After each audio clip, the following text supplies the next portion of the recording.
The goal of the report was to understand what are the effects of the mixed squads on unhoused people, what are their effects on community workers, and what are their effects on the police in general.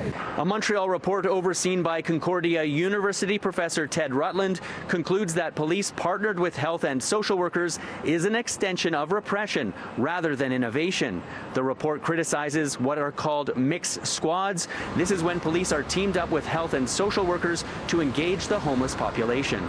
Their mission is to, at the same time, respond to the calls of the police, businesses and residents who are upset by something that's happening in the public space, and respond to the needs of unhoused people.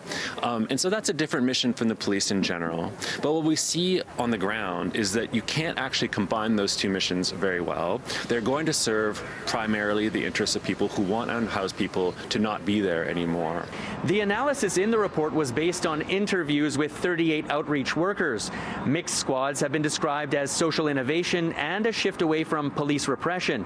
But Rutland says this approach is indeed repressive and police should be removed from these groups. And so what actually happens is a mixed squad will come and they will displace somebody, which, is a kind of repression. Someone is where they need to be and they're being displaced from it. There's violence, harassment, etc. that occurs. Just to be there, just to be a cop in a cop uniform with being armed, it's not helpful for the people. Just having that status is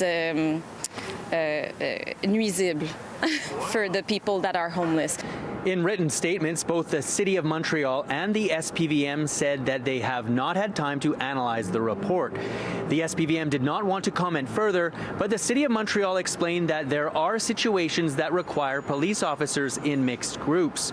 However, they also acknowledged that a non-mixed model is effective as well and have an entirely civilian team that intervenes with vulnerable people in public space. The report, overseen by Professor Rutland, also makes 7 recommendations. One of them suggests that money spent on mixed squads be reallocated. We're talking about giving the budgets that are currently devoted to the mixed squads to a civilian squad that will respond to 911 calls and to community organizations. In Montreal, Gareth Madoc-Jones, City News.